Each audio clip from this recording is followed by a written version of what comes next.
Have you ever hit the wall as an artist? Have you ever questioned what in the heck you were doing? Have you ever doubted your path as a musician, a writer, or an artist? Listen to this episode for one simple thing you can do to remind yourself of why you create. It just might give you unstoppable confidence in your pursuit of an abundantly creative life. I'm Bob Baker, and this is The Creative Entrepreneur, Season 2, Episode 19.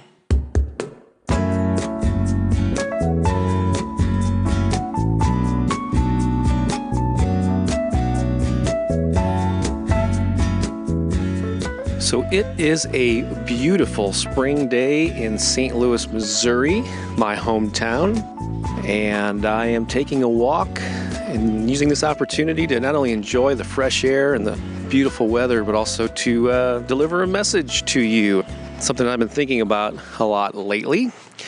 And, ever since I published a book last year called The Empowered Artist, I've been doing a series of workshops and speaking more and more about, the mindset of people that are successful in creative field.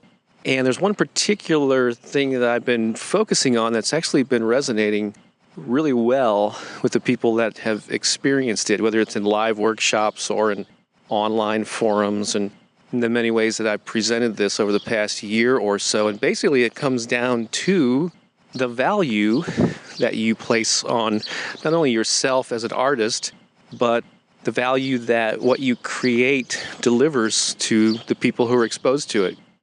I'm not sure if you can hear the birds chirping in the background, but you can definitely tell that I am outdoors.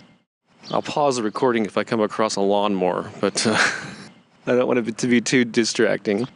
So anyway, it's about this whole value thing. And so basically the premise is, I'm sure it's not a surprise to you, but quite often we as human beings are too close to ourselves to realize the real value that we bring to other people.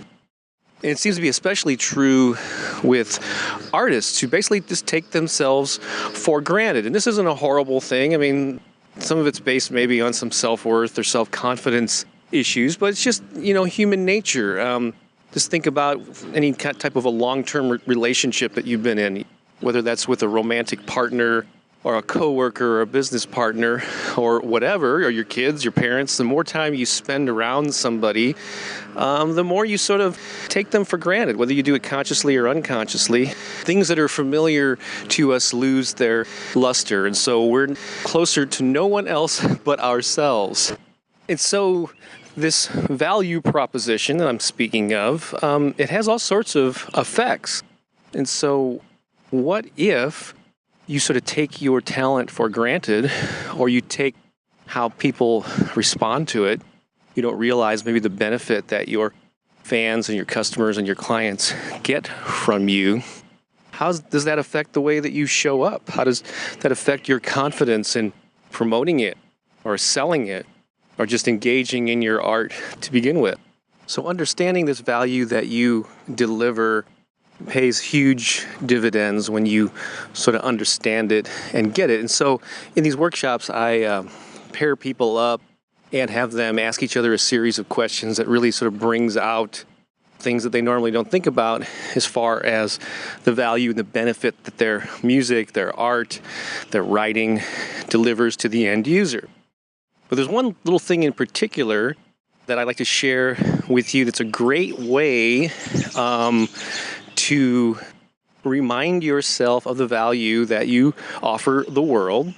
And it's pretty simple. This is especially useful for you to use in those times when you're feeling a little down or you're wondering why you're even doing this stuff to begin with.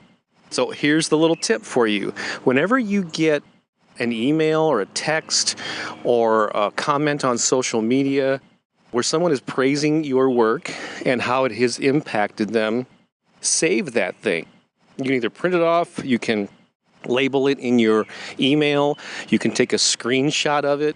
If it's a text or a social media comment, if you're not sure how to do that, just Google screenshot. It'll tell you how to do that on whatever device that you're using. And create a file somewhere where you save all of these things. I refer to mine as love letters because they really are people expressing their love for what we have created, and more specifically, how it has impacted their life, whether the song touched them, whether something made them laugh or made them cry or just made them feel something. They have been impacted by our work. And it's nice to look at it once and go, oh, that's really sweet, and then move on, and then you sort of forget about it. So I like to compile those things and somehow find a way to file them away. Again, digitally. You can print them off if you want and put them in an old-fashioned file folder. But save those things. And if you're ever having a down day, pull that up and just read over the comments. Or when you're about to create. In fact, I did an interview with Karen Drucker, a singer that creates a lot of positive music. And sometimes when she's going into the studio and she's not feeling 100% about her vocal abilities or whatever, she will actually lay these things out on a music stand in front of her and read those things before she records. And it really lifts her up and inspires her and motivates her to really put her all into creating this new thing that's also going to touch people. So you can do that, or just put a reminder on your calendar once a week, once a month, to pull those things up and read them and look at them and remind yourself that what you do is not only self-satisfying. Yes, when we create art, it feels good. There's a sense of accomplishment. It's nice when we get recognition for others, like, hey, I loved your song, I loved your book. But when you really tap into how it's deeply impacted people, and it doesn't have to be like life-changing, even if just somebody had fun for a night and their first time night out in a while and they laughed and got away from their normal routine, that in itself is of value too.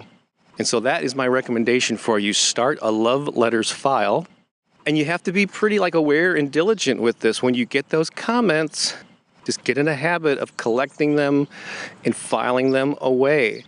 So the more you have, the more evidence will be there of, hey, what I'm doing is actually, it matters. I'm leaving a legacy here with the work that I'm creating, and that's what it's all about. That's not the only reason to create. If you just want to do it for a hobby, simply for self-satisfaction, awesome. All the power to you. There's nothing wrong with that whatsoever. But why not take the next step and share that work in a way that's going to be meaningful to a lot of other people? So bottom line, don't underestimate the value that you bring to the world. I know I'm repeating myself. I'm saying it in different ways. It may seem redundant. I just want to get the point home to you. You matter, and what you do in the world of art and music creativity has the potential to impact a certain slice of the population, and you might want to consider making it your mission in life to reach those people and touch them with whatever it is that you create. So that's my message on this beautiful day as I stroll around my neighborhood in the suburbs of St. Louis. I hope you're having an awesome day wherever you are. Thanks for listening. Get out there, make some art, share it with people, and have fun doing it. This is Bob Baker saying so long for just a little while.